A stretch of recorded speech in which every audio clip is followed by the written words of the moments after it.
sommes aujourd'hui le 1er octobre 2017 et nous nous trouvons à Cordoue, devant le bureau de vote. Madame, quel est l'enjeu de ce référendum d'aujourd'hui? Quel est l'enjeu? L'enjeu. L'importance. Ah, l'importance, c'est vital pour nous les Catalans. Ça peut changer.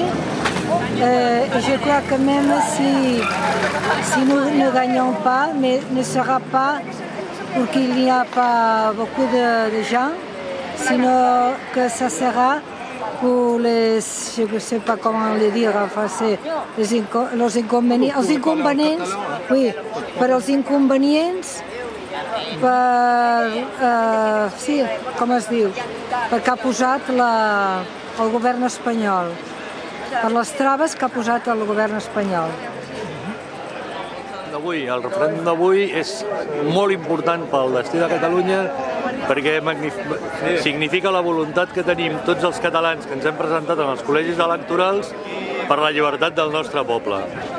Malgrat les forces de l'Estat ens impedeixen de poder-ho exercir amb normalitat, com podeu veure a tot arreu, hi ha una quantitat molt important de persones que volem votar el que sigui, tant sí com no, però volem votar per poder-nos expressar. I esperem que ho puguem fer així i que no hi hagi més enrenous com hi ha hagut per al moment a altres punts. Nous sommes devant le bureau de vote ici à Bordeaux et nous avons en face de nous Monsieur Joseph Loster, voilà, qui veut bien nous répondre en français. Oui. D'accord.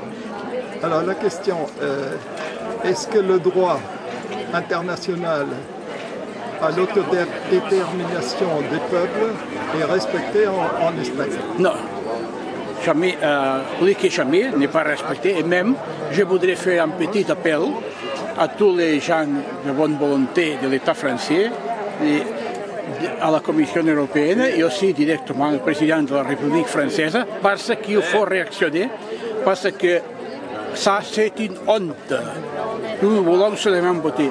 Par exemple, à Girona, la capitale de la Provence, ici, on était agressé, personnes âgées.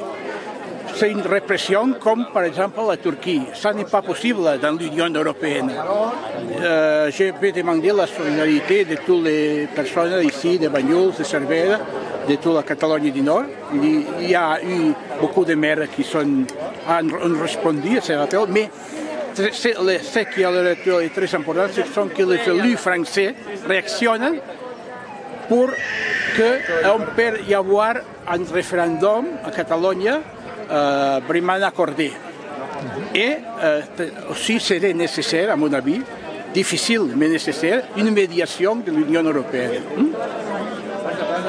La deuxième question, quelle est la question qui est posée sur le bulletin de vote? Est-ce que vous pouvez nous montrer le bulletin de vote?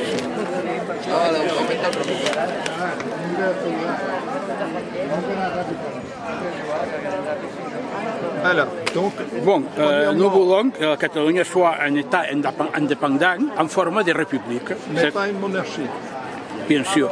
Et d'autre part, je voudrais dire que malgré tout, nous voulons de très bonnes relations de voisinage avec l'Espagne, mais aussi avec la France.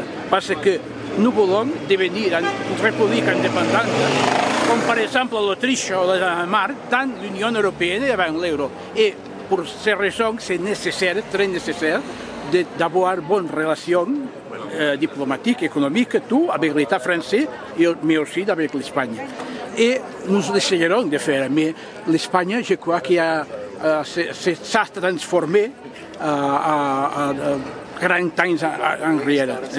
C'est brutal ce qui se passe et c'est brutal qu'un gouvernement de l'Union européenne pouvait pratiquer ces mesures. C'est comme un pays colonialiste. Il faut finir ça. Et nous voulons, j'insiste,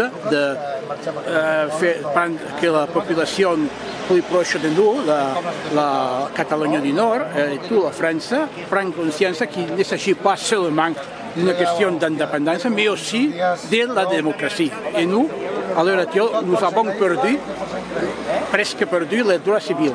Imaginez-vous qu'en France, on veut couper l'Internet. C'est stupide. C'est comme la Chine ou la Turquie.